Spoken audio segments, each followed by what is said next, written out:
Hello, नमस्कार, जय हिंद दोस्तों।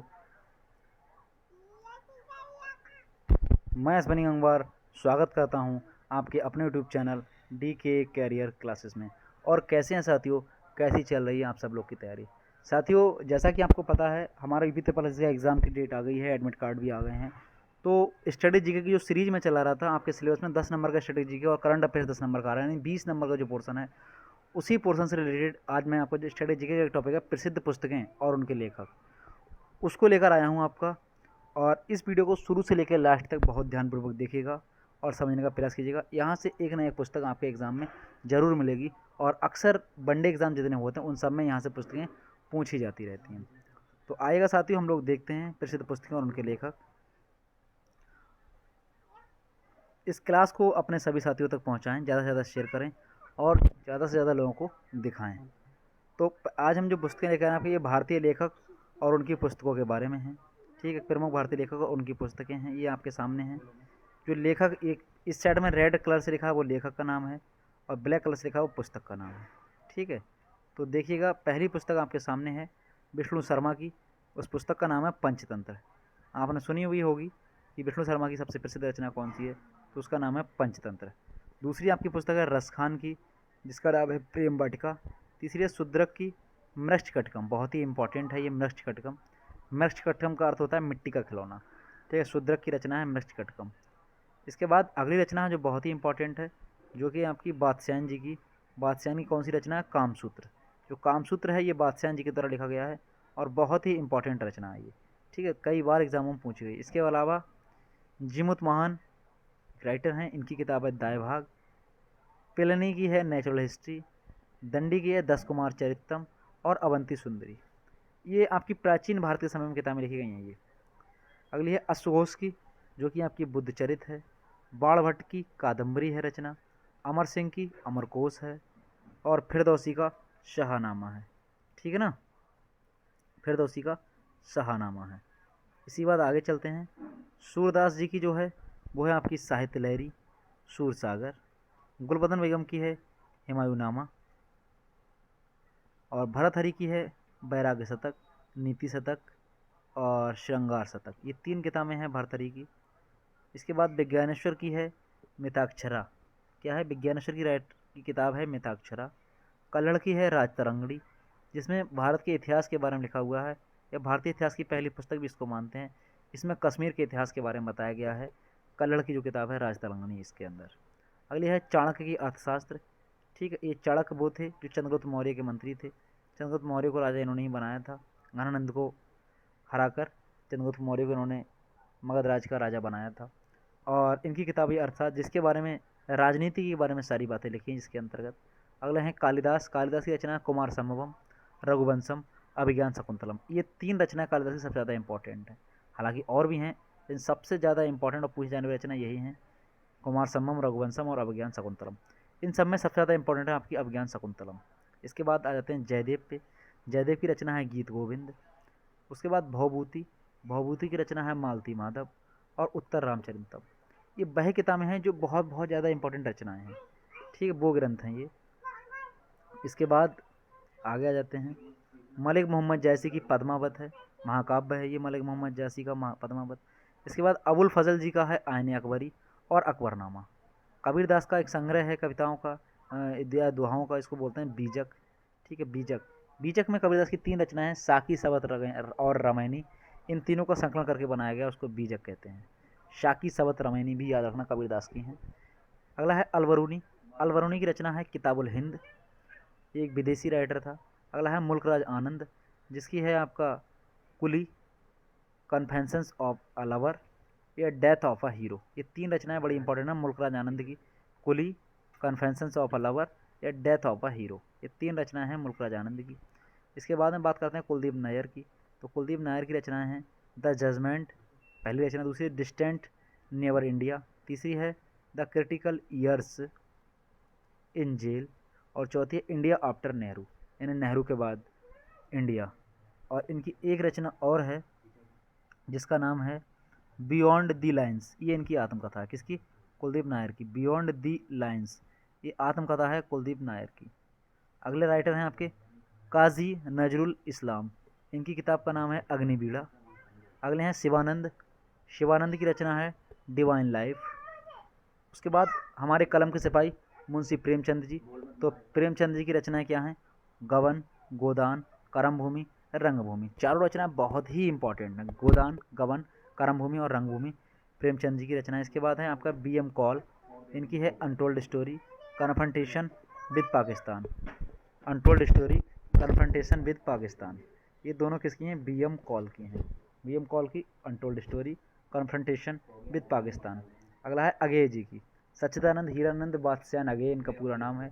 इनकी रचना है कितनी नावों में कितनी बार, बहुत बार पूछी गई है, हिंदी की रचना है कितनी नावों में कितनी बार, अगे जी की रचना है। इसके बाद सरोजिनी नायडू, ठीक है, सरोजिनी नायडू, इनकी दो रचना है बड़ी important, the golden threshold, the broken wings, दोनों सरोजिनी नायडू जी की रचना है।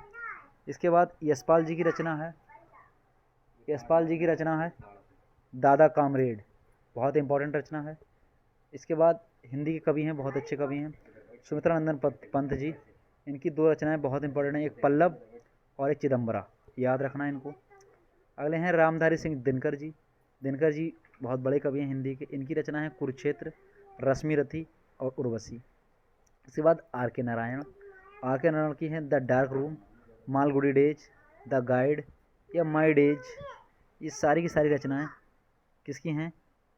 आर के नारायण जी की, बहुत इंपॉर्टेंट रचना है, इनको फिर से देखिएगा। आर के नारायण की हैं the dark room, Malgudi days, the guide या माई डेज, ये चारों तीनों रचनाएं जो हैं चारों की चारों आर के नारायण जी की हैं। इसके बाद मोरारजी देसाई की बात अगर करते हैं, मोरारजी देसाई ये बापू जी हैं, तो मोरारजी देसाई की रचनाएं कौन सी हैं?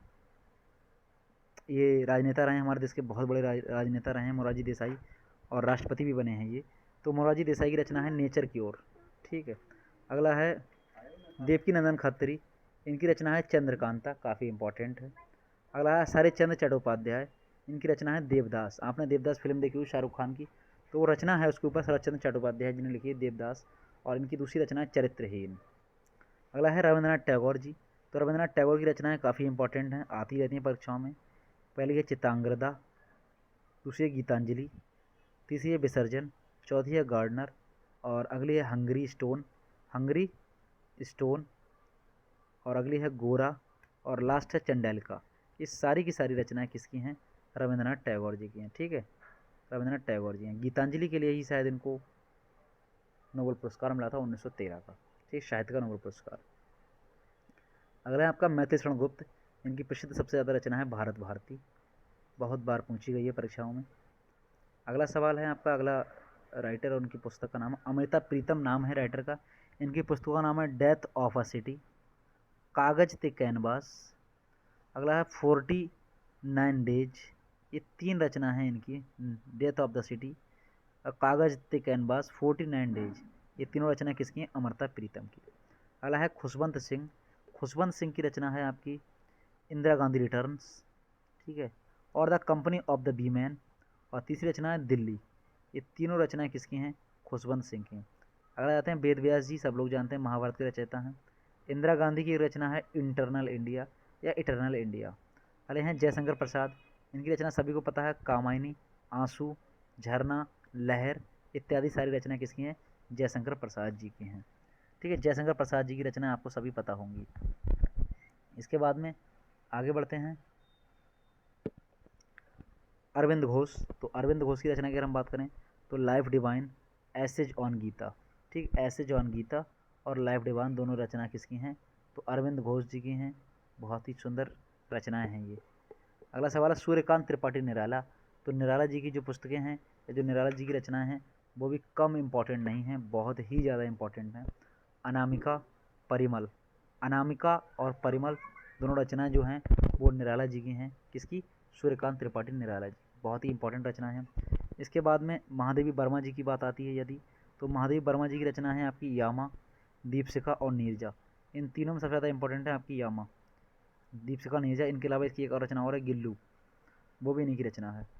अगला सवाल है नयन तारा सहगल, तो नयन तारा सहगल की हम रचनाओं की बात करें तो नयन तारा सहगल की रचना है a voice of freedom, a voice of freedom बहुत ही इंपॉर्टेंट रचना है नयन तारा सहगल की। अगले हैं बी एस नायपाल, तो BS नायपाल की रचना है एरिया ऑफ डार्कनेस या एरिया ऑफ डार्कनेस। अगले हैं विशाख दत्त, तो विशाख दत्त की रचना है मुद्रा राक्षस। इसके बाद आते हैं पाणिनि, सभी लोग जानते हैं इनकी रचना अष्टाध्यायी है। और लास्ट में आपके डॉक्टर एस राधाकृष्णन, इनकी रचना है इंडियन फिलॉसफी। इसके बाद बंकिम चंद्र चटर्जी, सभी लोग जानते हैं इनकी रचना है वंदे मातरम। इसके बाद गुलबदन बेगम, इनकी रचना का नाम है हुमायूं नामा। और फिर सूरदास जी, तो सूरदास की रचना का नाम है सूर सागर साहित्य लहरी। ठीक, ये रचना आपकी सूरदास की हैं। ये आपकी अच्छी अच्छी रचना जितनी थी मैंने सारी बता दी। इसके अलावा एक आध रचना और है, जैसे माई ट्रुथ एक रचना है इंदिरा गांधी जी की। ठीक है, बाबरनामा बाबर का है, आपको पता होना चाहिए। एक पुस्तक आती यंग इंडिया, यंग इंडिया किसने लिखी, तो भैया लिख लेना, चाहे नोट कर लेना। यंग इंडिया जो है भैया, ये हमारे राष्ट्रपिता महात्मा गांधी जी की है, जिनका आज जन्म दिवस है, आज 2 अक्टूबर है। ठीक है, महात्मा गांधी जी की है, तो इनके लिए भैया इनके जन्मदिन से बहुत बहुत बधाई। यंग इंडिया इनकी किताब है। सत्यार्थ प्रकाश एक रचना है, बहुत ही इंपॉर्टेंट रचना है, आर्य समाज की सबसे धार्मिक पुस्तक है। तो दयानंद सरस्वती जी ने लिखी सत्यार्थ प्रकाश। मेघदूत इसी प्रकार से कालिदास जी ने लिखी है, आप लोग को पता होना चाहिए। हितोपदेश एक रचना आती है, नारायण पंडित जी की है कि नहीं। कर्म भूमि प्रेमचंद जी की है। और इसी तरह से बहुत सारी रचनाएं हैं जो ये मैंने कराई हैं। ये मोस्ट इंपॉर्टेंट रचनाएं हैं जो आपकी परीक्षा की दृष्टि से काफ़ी ज़्यादा इंपॉर्टेंट साबित हो सकती हैं। ठीक है, तो इनको आप लोग अच्छे से तैयार कर लेना। बाकी अभी मैं इसी के बाद एक वीडियो और डाल दूँगा जिसमें आपके लिए करंट अफेयर से रिलेटेड मैं बताऊँगा, यानी जो 2022 में पुस्तकें लिखी गई हैं। ठीक है, या जो वो 2022 में जो पुस्तकें पब्लिक की गई हैं, उन किताबों की मैं अभी एक वीडियो और बनाऊँगा जो आपका करंट अफेयर्स का पोर्सन होगा। ये आपका पुरानी पुस्तकें हैं, ये स्टडी जीके का पोर्सन था। करंट अफेयर्स की पुस्तकें अभी मैं आपके लिए एक वीडियो और बनाऊँगा।